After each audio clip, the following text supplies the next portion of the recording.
Welcome to Spotlight Reads. We're going to start today with a question, a big one. What happens when a perfectly good man enters a corrupt world? Today, we're performing a kind of psychological autopsy on the one novel that puts this question to the ultimate brutal test, Fyodor Dostoevsky's masterpiece, The Idiot. So here's how we're going to tackle this. We'll start with the novel's central hook, this obsession with the guillotine. Then we'll dissect the key figures who are just caught in this tragic orbit.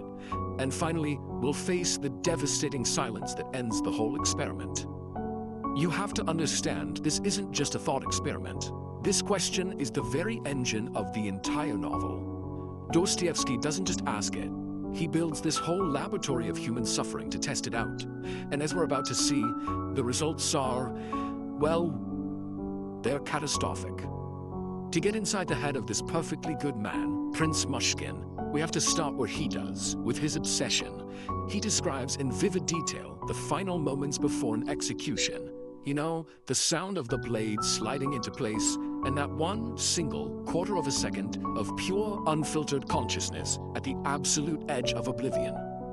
And believe me, this isn't just some morbid fascination. This is the absolute key to Myshkin's soul. His entire worldview, everything he is forged in the imagined terror of that one final moment.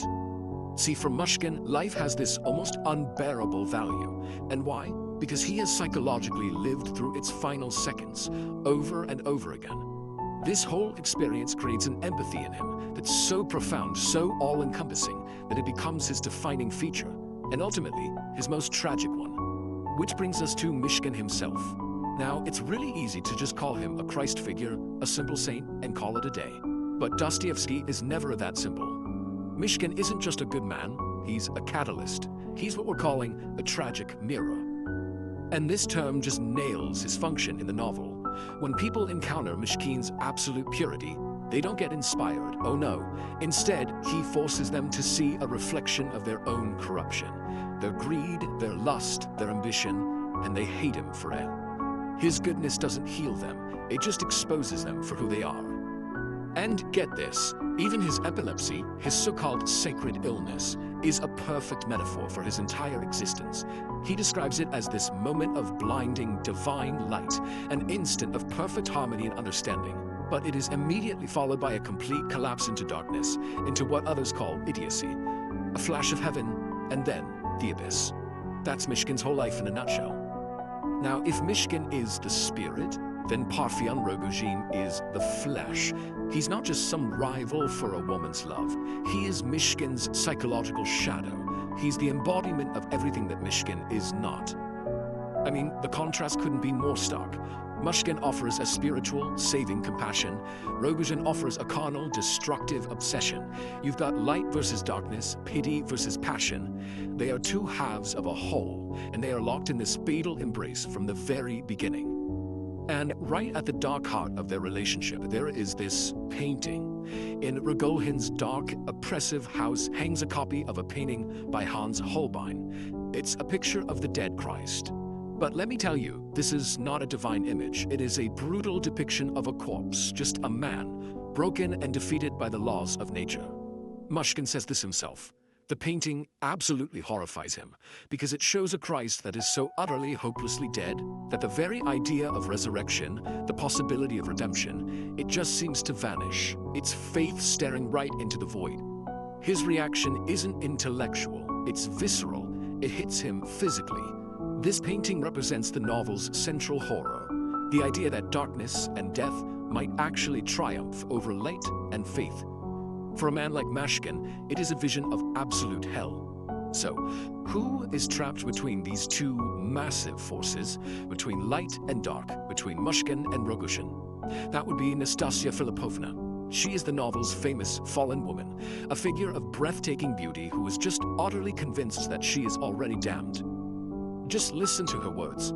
She has so deeply internalized the shame of her past that she believes she is fundamentally worthless. She performs her own destruction, constantly running away from anyone who offers salvation and directly towards anyone who promises her ruin. So forget the term love triangle. This is a battle for a soul. Myshkin offers pity, a kind of Christ-like compassion that sees her inner purity. Rogojin offers passion, a consuming, earthly force that wants to possess her body. She's being torn apart between these two extremes. But there was another woman. There was another path. Aglaya Yapanchina represents the world Myshkin could have had. A life of normalcy, of social acceptance, of simple human happiness.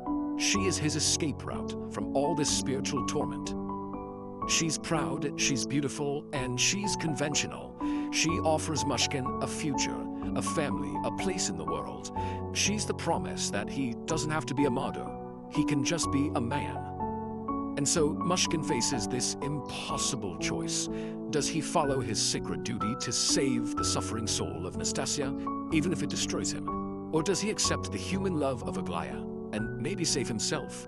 For a man who is literally defined by his pity, this isn't really a choice at all, is it?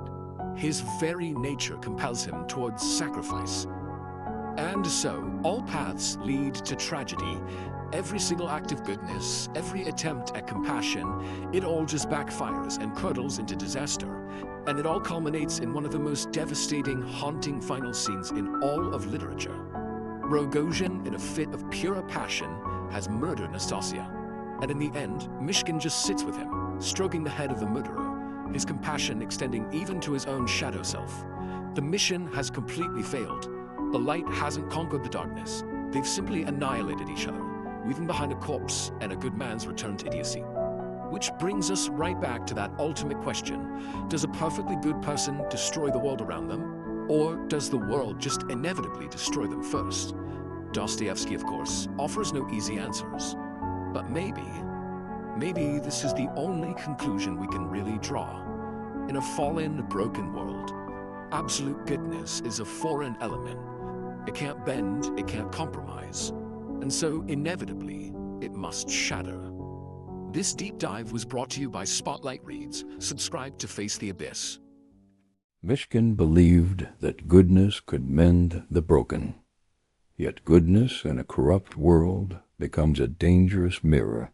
It reveals wounds people refuse to see.